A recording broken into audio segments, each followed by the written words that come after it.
안녕하세요. 전쟁기념관 우리말 전문 해설사 박형주입니다. 올해는 우리나라가 광복을 맞은 지 75주년 되는 해인데요. 전쟁기념관에서는 조국 독립을 위해 자신의 목숨을 쇼개같이 던진 독립운동가에 대하여 전시하고 있습니다. 오늘 제가 소개할 사람은 의열단원으로 일본 경찰과 천대일의 대결을 펼친 조선 최고의 총잡이입니다. 그럼 그가 누구인지 지금 만나러 가보겠습니다. 이곳은 의열투쟁을 전시한 공간입니다. 의열투쟁은 개인이나 소수 인원이 일제를 상대로 벌인 무력투쟁으로 대표적인 단체가 의열단인데요. 의열단은 1919년 11월 만주 지린성에서 김원봉, 윤세주 등 신흥무관학교 출신이 중심이 되어 조직되었습니다. 이들은 일본 요인 암살과 식민 통치기간 파괴를 목표로 여기 전시되어 있는 신채호의 조선혁명선언을 지침서로 삼았습니다. 의열단의 주요 활동은 박지혁의 부산경찰서 폭탄투척의거를 시작으로 김익상의 조선총독부 폭탄투척의거, 김익상, 오성윤, 이종함의 상하이 황포탄의거, 김상욱의 종로경찰서 폭탄투척의거, 김지섭의 도쿄궁성 폭탄투척의거, 나석주의 동양척식주식회사 및 식산은행 폭탄투척의거가 있습니다. 이들 의열단원 중 오늘 제가 소개할 주인공이 있는데요. 바로 경성 심장부인 종로경찰서에 폭탄을 투척하여 일본 경찰의 간담을 서늘케 한 김상옥입니다. 그럼 독립운동가 김상옥의 활약상을 알아보도록 하겠습니다. 김상옥은 가난한 집안 형편으로 인해 낮에는 대장간 일꾼으로 가족의 생계를 책임졌으며 밤에는 야학교 학생으로 배움을 게을리하지 않았습니다. 그는 피나는 노력으로 20대 초반 영덕철물상해를 운영하는 청년 사업가로 성장합니다. 그러나 김상옥은 자수성가한 사업가로 만족하지 않고 조선 물산장려운동과 일하배척운동에 앞장섰는데요. 농기구, 말총모자 등을 국산으로 제작 개발하여 사람들에게 저렴한 가격에 보급하였습니다. 김상옥은 3.1운동을 계기로 독립운동에 본격적으로 투신하게 되는데요. 3.1운동에 직접 참여했을 뿐만 아니라 그해 4월 영국인 피어슨 여사의 집에서 비밀 조직인 혁신단을 결성합니다. 혁신단의 주요 활동은 지하신문 혁신공보를 발행해 국내외 독립운동 소식을 알리고 독립의식을 고취하는 것이었습니다.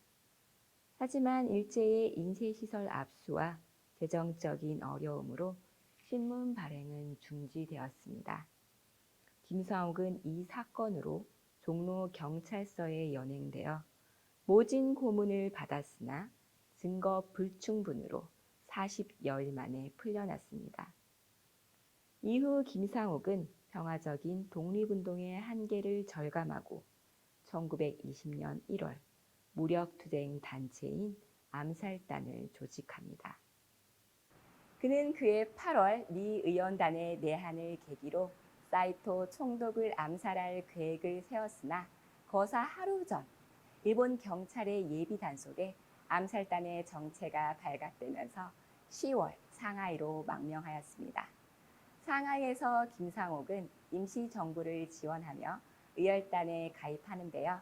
1922년 11월 김구, 이시영, 조소왕 등 임시정부 요인과 김원봉 의열단장과 함께 일본 총독 및 주요 관공서에 대한 암살과 파괴를 계획하고 권총과 실탄을 숨긴 채 국내로 잠입하였습니다.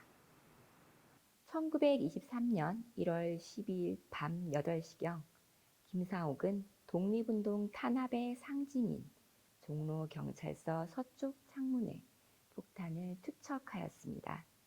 이 사건으로 종로경찰서 일대는 아수라장이 되었습니다. 여러분이 보시는 신문은 동아일보 1월 14일자에 실린 사진과 기사로 당시 상황을 짐작해 볼 수 있습니다. 여기 전시된 것은 김상옥과 함께 종로경찰서 폭파 계획을 세웠던 김한외 사인의 판결문으로 일거에 사용될 폭탄 전달과 자금 조달에 관한 내용이 기록되어 있습니다. 종로경찰서 폭탄 투척 의거에 성공한 김상옥은 다음 목표인 사이토 총독을 암살하기 위해 용산에 거주하는 내부 고봉근의 집에 은신하면서 서울역을 답사하기도 하였습니다. 그러나 한인 순사 조용수의 밀고로 1월 17일 새벽 일본 경찰 20여 명이 그의 은신처를 포위하면서 삼판통 총격전이 벌어집니다. 그는 열의 9발은 명중시킨다는 뛰어난 사격술로 일본 경찰 3명을 제압하고 남산으로 맨발로 탈출하여 동지 이에스의 집에 은신하였습니다. 1월 22일 새벽 일본 경찰 1000여 명은 김상옥이 은신해 있던 이에스의 집을 겹겹이 포위하는데요. 김상옥은 지붕을 넘나들며 쌍권총으로 약 3시간의 총격전을 벌이며 일본 경찰 16명을 사상케 하였습니다. 그의 신출기물한 총격전은 영화 밀정의 첫 장면으로 우리에게 잘 알려져 있습니다. 치열한 전투로 탄환이 떨어진 김상옥은 자결을 선택합니다. 그는 거사를 위해 상하이를 떠나오기 전 동지들에게 나는 자결하여 뜻을 지킬지언정 적의 포로는 되지는 않겠소라고 말한 바 있습니다. 여기 전시된 총은 의열단원이 자주 사용했던 마우저 권총으로 실제 김상옥이 어떤 총을 사용했는지는 정확히 밝혀지지 않았습니다. 그의 장렬한 최후는 당시 중학생으로 효제동 총격전을 목격한 화가 구본웅의 시야첩에 생생하게 담겨 있습니다.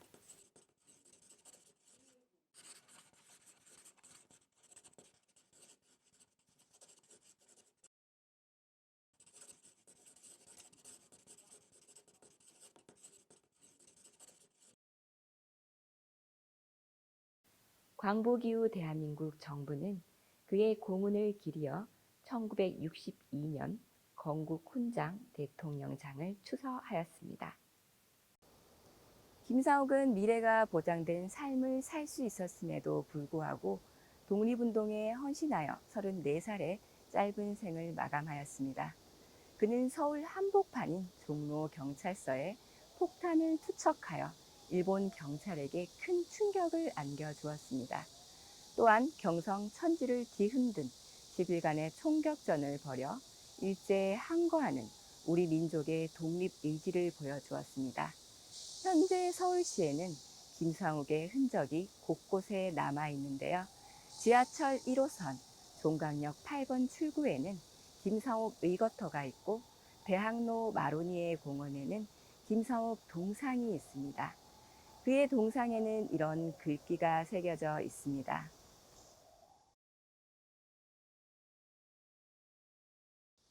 혹시 여러분이 지금 종로거리나 마로니에 공원을 거닐고 있다면 김상옥의 고귀한 희생을 기억하며 한 번쯤 찾아가 보는 건 어떨까요?